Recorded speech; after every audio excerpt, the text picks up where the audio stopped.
Welcome to From Creeping to Preaching. I'm your host, Renee R. White, a proud native Washingtonian, born and raised and still live here in the heart of D.C. I spent many years of my life in this incredible city, and it's not just my home, it's where my story began and where my passion for uplifting my community, especially the youth.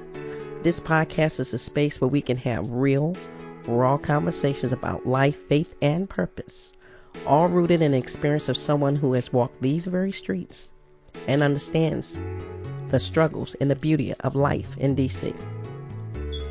Hello, listeners. This is Season 3, Episode 13. I like to call this Speak, Lord.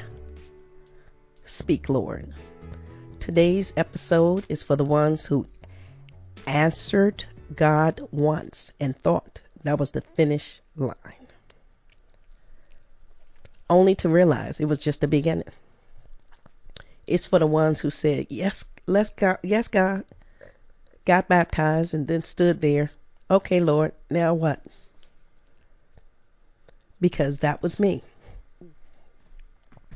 I didn't come out of the water with a 5-year plan. I didn't hear thunder or see lightning. I didn't suddenly know my title or my assignment. What I did know was something in me had changed. Excuse me. And once God changes your heart, you can't go back to pretending you didn't hear him. After I got baptized, I was excited, but also confused. I knew I was saved. I knew I was clean. I knew I was new, but I didn't know what I was supposed to do next. Everybody tells you that sometimes after baptism comes silence, not punishment silence, but listening silence. So instead of forcing an answer, I did the only thing I knew to do. I served. I signed up for classes. Oh, yeah. Not because I was chasing a title or anything like that, but because my spirit was hungry. One of the first classes I took was altar counseling. And let me tell you, I didn't just like it. I fell in love with it. Something happened every time I stood at that altar.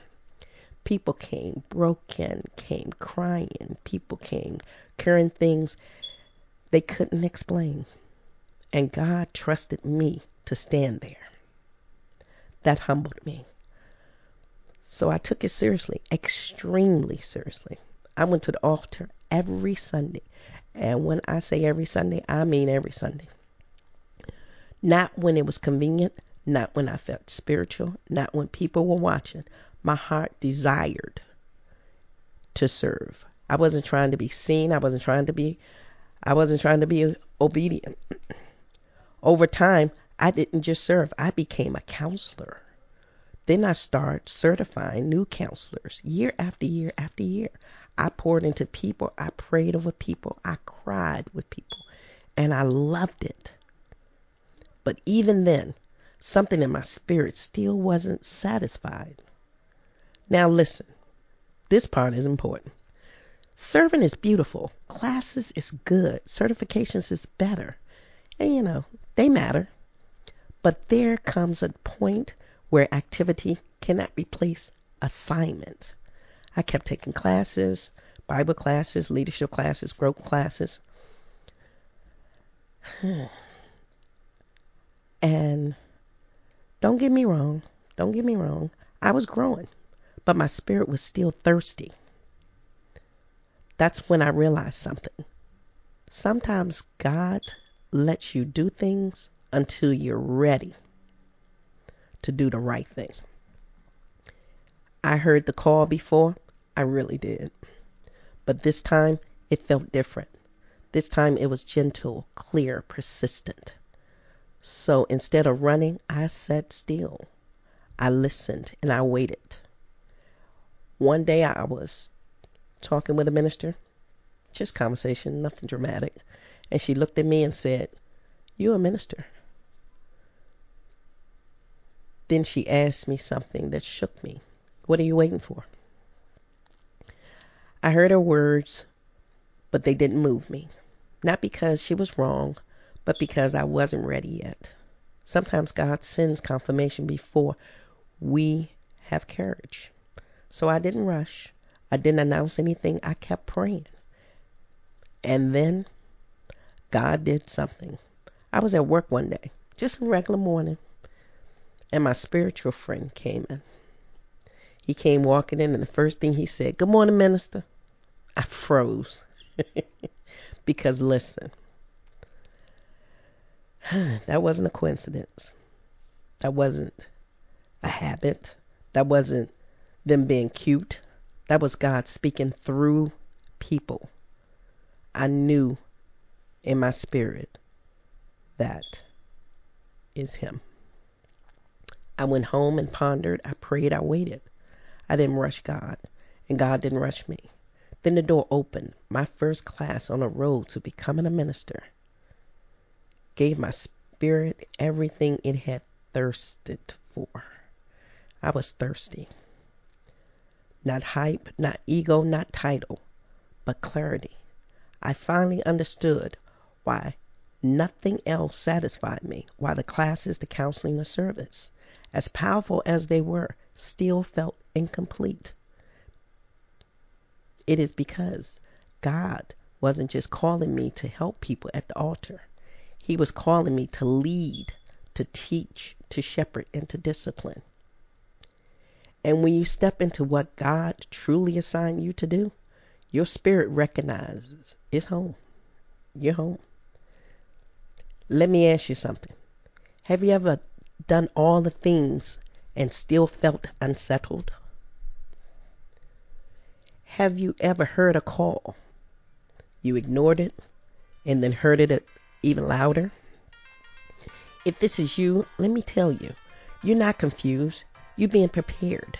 God doesn't rush callings. He develops them.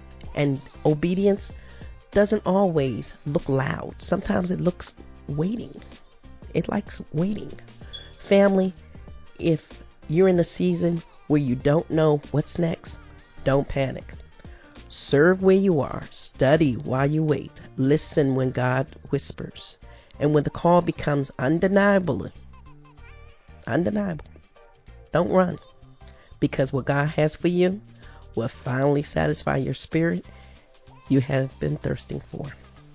Have you ever felt called to something deeper but didn't know how to respond? Guess what? Just wait. Did you wait? Did you move? Or did you pray? I love to hear from you. Until next time, walk by faith, listen closely, and trust the call. And tune in every Friday at 9 a.m. iHeart, Apple, Spotify, and YouTube, where you can catch all the episodes. And also subscribe so you can go back to the latest, the newest, and the oldest episodes. And as we drop new content. You can also grab your copy of my book on Amazon or Barnes & Noble. As you read along, you'll see every twist, every turn, every triumph unfold as you're gaining a deeper understanding of my testimony and life, changing lessons behind every story. Let's walk this path together. Your journey of healing and hope is just one page away. Let's keep this conversation going. I'm excited to hear how you peeling back your layers and embracing your moment of Speak Lord. Also, make sure you visit my website, Creeping and Preaching, for more updates, fresh merch, resources, and information about upcoming episodes. I'd like to thank my producer, McKinley, with Moving in Motion by Matt. See you next week.